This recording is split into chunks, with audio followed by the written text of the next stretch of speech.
Hej så alle sammen, og det her det er en update-video på alle vores biler. Den viste vi også tidligere, men nu vil vi altså lige lave en ny, for det er kommet lidt til. Det første her, det er en VXL 3S ESC. Den er gået i stykker. Det er den vandtætte version, men den virker ikke mere. Det ved jeg ikke helt hvorfor. Den skal vi have repareret. Så har vi en e-revo motor, og hvis vi så går lidt videre, så kan vi se, der hvor den startede med at være, det er e-revo. Den har vi bare brugt til dele og så videre, så ja, den er lidt ripped. Den har ikke rigtig noget på sig, og så den kan ikke køre.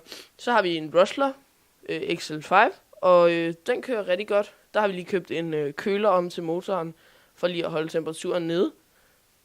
Og det glemte jeg lige. Så har vi et shock tower, der er knækket, men det får vi hurtigt lavet.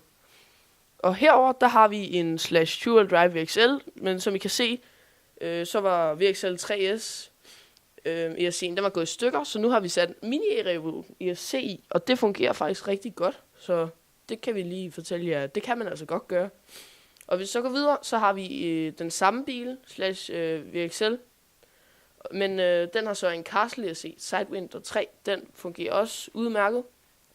Og hvis vi så går videre igen, så har vi en normal slash two-wheel drive VXL, den er helt ny, den fik vi for 3 dage siden, og der er ikke noget, der er gået i stykker, den kører rigtig godt. Ja, og herover der har vi vores karosser. Den første her, det er en F150 Raptor karosse i hvid.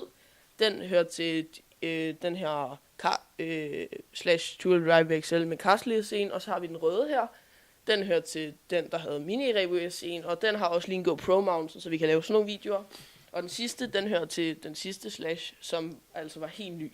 Og herover der har vi så Rustler karosseriet, eller karossen. Og ja, det var oprindeligt fra en Rustler VXL, men den nedgraderede vi, kan man vist godt sige. Så ja, det var alle vores biler. Tak fordi I så med. Hej hej.